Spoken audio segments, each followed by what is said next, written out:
Pues que así fue. Era el mes de julio de 942. Aquí en España la gente iba a lo suyo. Las hostilidades entre moros y cristianos continuaban, mientras Ramiro II reorganizaba su reino, Navarra pugnaba por extenderse hacia el sur, los colonos de Castilla repoblaban la Extremadura del Duero y el califa Abderramán seguía dedicado a embellecer Córdoba. Pero en ese momento, julio de 942, todo el mundo se detuvo y suspendió el aliento. Algo tremendo estaba ocurriendo en el norte de Aragón. Venían invasores. ¿Eran vikingos como un siglo atrás? No, esta vez eran los húngaros. Los húngaros. ¿Y quiénes eran los húngaros? ¿Qué se les había perdido aquí? Pues vamos a verlo. Los húngaros eran guerreros terribles, pequeños, vivaces, de cabeza enteramente afeitada, piel tostada por la intemperie, brillantes ojos hundidos en el rostro lleno de cicatrices.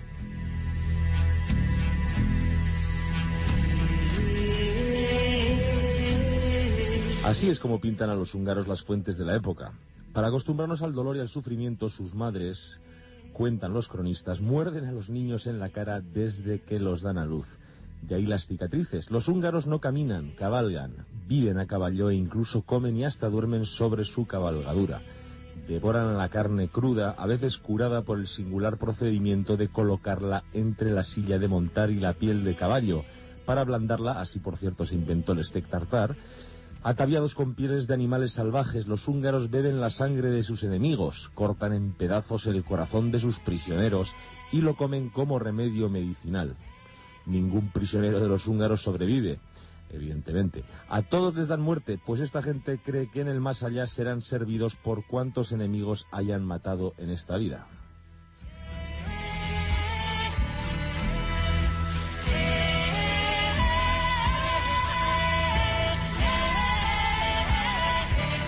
Simpáticos, ¿eh? Así se pintaban a los húngaros a mediados del siglo X. Me quedo más con Puskás y Kostis, que también eran húngaros. Bueno, ojo, la fuente que estamos utilizando no es ninguna fábula popular, es nada menos que el ilustrado Voltaire, que se hizo eco de las crónicas de la época 8 siglos después de que aquellos jinetes salvajes arrasaran Europa. Bueno, mucho terror debieron de levantar aquellos húngaros. No hay razones para creer que Voltaire o sus fuentes exageraran lo más mínimo. Decir húngaro era sinónimo de aniquilación. Tan terribles fueron sus primeras invasiones, dice otra crónica, que llegó a creerse que eran aquellos pueblos de Gog y de Magog, de los que se habla en el Apocalipsis, y que debían venir al fin del mundo para castigar los crímenes de los hombres. Bueno, pero ¿de dónde había salido esta gente? ¿De dónde habían salido los húngaros, los magiares? La verdad es que nadie puede decir con seguridad de dónde habían salido los magiares. Por sus características raciales parecen indoeuropeos, por su lengua, sin embargo, no son indoeuropeos, sino que están emparentados con los fineses. Ahora bien, por sus costumbres y formas de vida tienen más relación con los mongoles, los tártaros y los hunos. ¿Hay solución para el misterio? Bueno, solo hay una hipótesis. Los húngaros de los que hablamos, o magiares, que lo mismo da, estos que ahora llegan a España, acababan de instalarse en la actual Hungría. Retrocedamos. Situémonos en algún lugar de la estepa eurasiática, en torno a los montes Urales, tal vez hacia el siglo V. Hasta allí llegan grupos humanos que vienen del norte, de la península de Kola, desgajados del núcleo ugrofinés, primos pues de los finlandeses. Estos grupos humanos se mezclan con los pueblos de las estepas y asimilan sus formas de vida. Incorporan elementos tártaros, hunos, turcos. Así se va configurando un pueblo nuevo y diferenciado, porque estos ya son los magiares.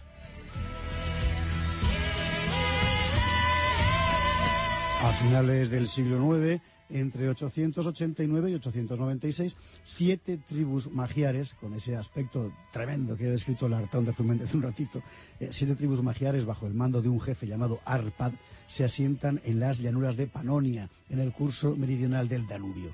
Así aparecen en la vida de Europa los húngaros, los magiares.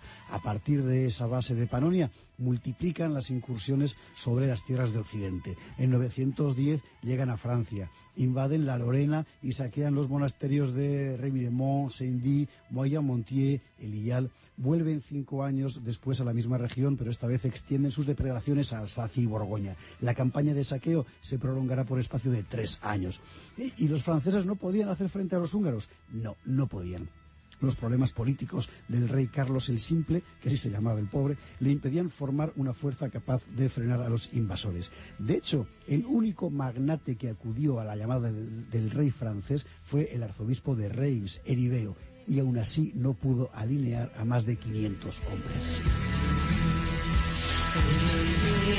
Los magiares sacan provecho de la descomposición política del viejo imperio de Occidente. Hacia 920 arrasan Italia. 4 años después, los grandes señores del sur de Francia hacen lo mismo que en su día hicieron los romanos: utilizar a los bárbaros para inclinar la balanza en sus luchas intestinas. Así Berenguer contrata a los magiares para que ataquen a su rival Hugo de Provenza. Es 924.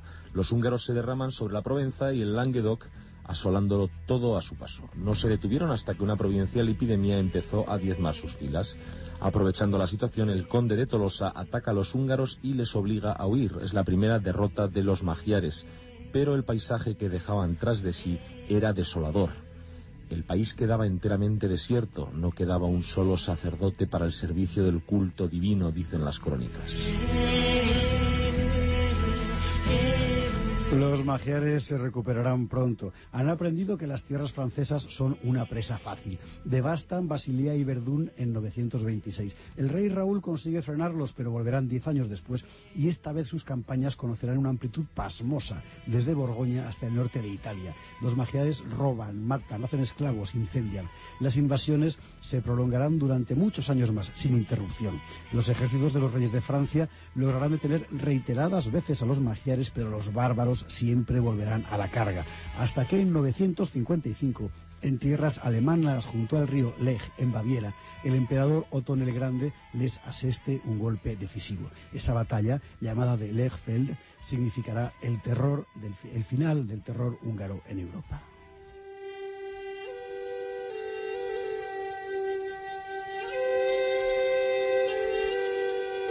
En algún momento de esas correrías, en el año 942, es cuando los húngaros llegan a España. Las hordas magiares dejan su huella desde Lérida a Barbastro, sobre el curso del Cinca y en los llanos de Binéfar. Con toda seguridad han llegado hasta allí desde tierras tolosanas. Consta que pasaron por el norte del condado de Barcelona. Sabemos poco sobre los combates, si los hubo. Estas tierras en aquel momento eran la marca superior de Al-Ándalus. Para los moros era un lugar de gran importancia estratégica, una cuña entre las tierras cristianas de los condados catalanes a un lado y el Pirineo aragonés al otro. Se trataba, por tanto, de áreas bien defendidas, con abundante presencia militar, y hay que suponer que los húngaros encontrarían resistencia. Eso no les impidió capturar al gobernador moro de Barbastro, Voltaña y Alquézar, un tal Yahya ibn Muhammad, al que no soltaron hasta recibir un rescate de 1000 monedas de oro. Lo pagó un mercader de Tortosa. Para entonces los húngaros ya estaban asediando Lérida. Después se marcharon por donde habían venido, dejando tras de sí la habitual estela de desolación y muerte.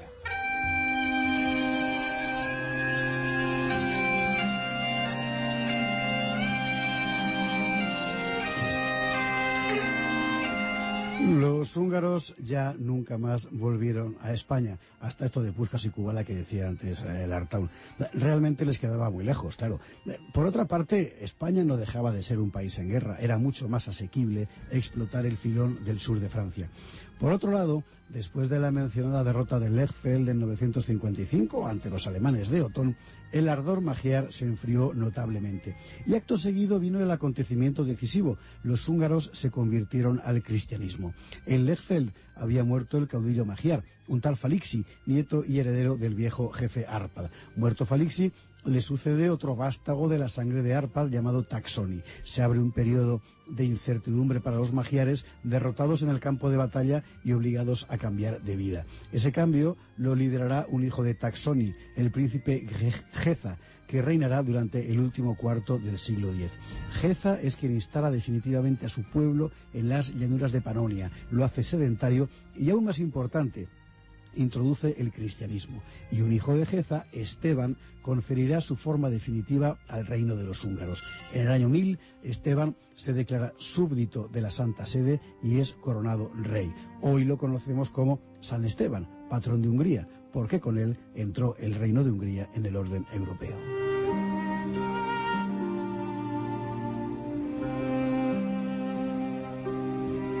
Muchos años después, cuando seguramente ya nadie recordaba la campaña magiar sobre Lérida y Barbastro, una princesa española será reina de Hungría, Constanza de Aragón y Castilla, que se casó con el rey húngaro Emerico I. Bueno, fue una vida formidable la de esta Constanza. Cuando Emerico el húngaro muera, Constanza se marchará de Hungría y se casará con uno de los personajes más sugestivos de la historia medieval, el emperador Federico II Hohenstaufen. Y en los siglos siguientes aún habrá más princesas españolas reinando en Hungría. Pero bueno, esta no es la historia que hoy queríamos contar aquí.